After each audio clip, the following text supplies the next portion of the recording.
What if 2026 doesn't need a new version of you, just a reset of the one you already are? Not a glow up, not a hustle harder manifesto, not a new year, new personality situation, just a reset. Because if we're honest, most of us aren't broken. We're overloaded, overstimulated, overcommitted, carrying beliefs, habits, and emotional tabs that we forgot to close somewhere around 2017. So today, I want to talk about 5 ways to reset in 2026. Not as a productivity robot, not as a monk on a mountain, but a human being living in the real world with notifications, responsibilities, relationships, and a brain that sometimes replays embarrassing moments from 10 years ago at 2:47 a.m. Let's get started. Welcome to the Catalyst Podcast. I'm your host, Jason. And you know what you can do? You can catch us on all your favorite platforms: Facebook, YouTube, Instagram, Threads, TikTok. You can listen to all of our episodes on Amazon Music, Apple Podcasts, Spotify, iHeartRadio, and our home at Podbean. And of course, we want to hear from you folks. We know you're listening from all over the world. It's just absolutely amazing. Japan, Ecuador, France. We really appreciate you, and we'd love to hear from you. Why don't you reach out to us at catalystmotivationpodcast@gmail.com. That's catalystmotivationpodcast@gmail.com. Join the community and be part of something truly transformative. Welcome, welcome, welcome to episode 128, 5 Ways to Reset in 2026. Okay, so let me ask you something. When was the last time you felt your day instead of racing through it? I mean, most of us treat time like an enemy. We're trying to dominate it, optimize it, squeeze it until it behaves, and yet we're still, at the end of the day, feeling behind. That's where Taoism quietly clears its throat. It teaches us that life works best when we move with the current and not against it. Wu Wei doesn't mean doing nothing. It means we're not forcing what doesn't need force. In modern terms, not every minute needs to be monetized. Should I repeat that for the people in the back? Not every moment needs to be monetized. There's research showing that constantly rushing increases cortisol levels and reduces work memory. Translation: the more you hurry, the dumber and more stressed out you feel. Not a great combo. And I'm not going to lie, I learned this the hard way. I once scheduled my mornings down to the minute. I'm dead serious. Wake up, meditate, journal, work out, read, create, dominate the universe. What happened? I woke up and I was already behind. Reset isn't better time management, folks. It's time respect. So this year, in 2026, try this simple shift. Instead of asking, how much can I fit into the day? Ask, what deserves my full attention today? Confucianism reminds us that harmony begins with order, and order begins with proper attention to what matters most. Not everything, just the right things. And yes, if this already feels grounding, please like this episode. Send it to someone who needs permission to slow down. We'll wait. Not that long. We're not going to wait that long. Let's continue on. So here's the truth nobody loves to hear. Most of us and our stress, it isn't from events. It's from relationships that we've left unmanaged. Unspoken expectations, old resentments, performing versions of ourselves that no longer fit. Confucius believed that society works when relationships are tended with care, respect, and clarity. Not perfection, responsibility. So ask yourself, where am I expecting mind reading instead of practicing honesty? Buddhism adds another layer here. It teaches that suffering often comes from detachment, especially detachment to how we think people should be. There's a study showing that unresolved interpersonal conflict is one of the strongest predictors of chronic stress and burnout. Not work overload, not money, people. And before we start mentally listing everyone else who needs a reset, let's come back to us, okay? I once avoided a hard conversation for months because I just wanted to keep the peace. I don't like conflict. Turns out I wasn't just delaying discomfort when we finally had the conversation. It wasn't explosive. It was actually relieving. The burden that it took off me was something that was unexpected. I was more concerned of the fear of talking about it and not realizing that on the other side of it is where I'd find my peace. The reset for 2026 is this: choose clean communication over comfortable silence. Say what's kind, say what's true, and say it sooner. If this really hits home with you, share this episode with somebody in your circle who needs to hear it, even if they won't admit it. Let's continue.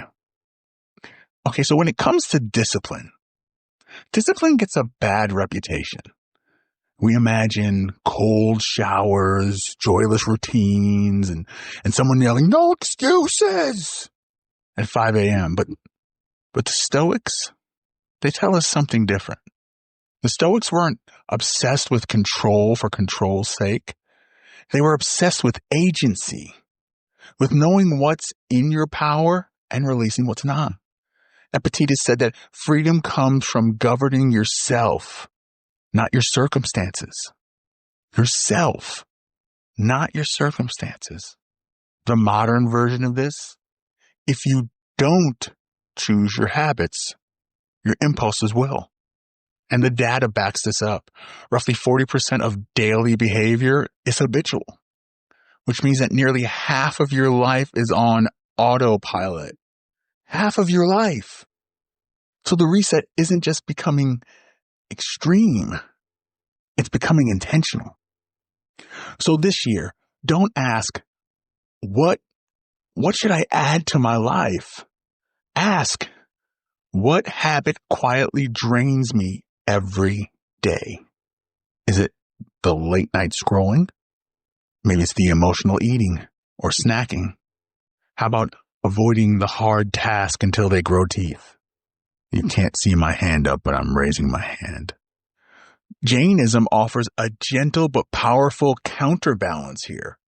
Its principle of non-harm applies to how we treat ourselves too. Discipline without compassion becomes self-punishment. Compassion without discipline becomes stagnation. Reset means both. It means both. And if you appreciate this balance of structure and softness, go ahead and subscribe to this podcast. This is the lane we live in. Okay, let's continue on. Let's talk about the story you tell yourself about who you are. Yeah, you know the story you tell yourself about who you are. I'm not talking about the one you post, the one that whispers when you fail. That's who I'm talking about. Indian philosophy reminds us that beneath the roles, the achievements, and the labels, there is a deeper unity. The observer behind our thoughts. The self behind every story. And yet most of us walk around dragging old identities around like expired passports. We say things like, "I'm just bad with money," or "I'm always the strong one," or "I'm too late to change." Well, neuroscience shows that the brain is remarkably plastic, well into adulthood. Translation: your past is not a prison sentence. Once I realized I was still living from an identity forged during survival mode, It kept me safe once, but it kept me smaller later and for a long, long time. The reset for 2026 is this question. Who am I allowed to become if I stop rehearsing who I used to be? Who am I allowed to become if I stop rehearsing who I used to be? Okay, we're coming into the home stretch. And this is the one that matters most. Who are we? What are we all about? A lot of people out there don't need motivation, they need direction. Buddhism teaches that meaning isn't found by clinging to outcomes, but by engaging fully with the present moment. Jainism reminds us that there are many valid paths. Stoicism grounds us in virtue. Confucianism anchors us in responsibility. Taoism invites us into flow. And Indian philosophy points to unity. Different languages, same whisper. Meaning isn't something you chase. It's something you practice. Studies show that people who identify daily actions as connected values report higher life satisfaction, even when circumstances are hard. So instead of asking, what's my purpose? Try asking, what value do I want to express today? Is it courage? Maybe it's patience, honesty, presence. Meaning grows in small, repeated acts. Okay, let's land this with something really, really practical, okay? Here's a 5-minute daily reset that you can use throughout 2026. All right, here we go. 5 minutes, very easy. I want you to pause for 60 seconds. All right, pause for 60 seconds. No phone, just breathe. You're going to ask yourself, what feels most misaligned right now? What is it? Is it school? Is it work? Is it family, friends, relationships, the way you see yourself? What is it? What feels most misaligned right now? Okay? Then I want you to name one value you want to lead with today. Name one value you want to lead with today. What is it? What's that value? Which one feels important to you today? Then I want you to choose one small action to express it. One small action. Doesn't have to be anything grandiose. It could be something simple. Express it. And outside of that, release the rest of it. You don't need to fix everything today. And that's it. That's it. It's not reinvention. It's a reset. Because 2026 doesn't need a perfect you.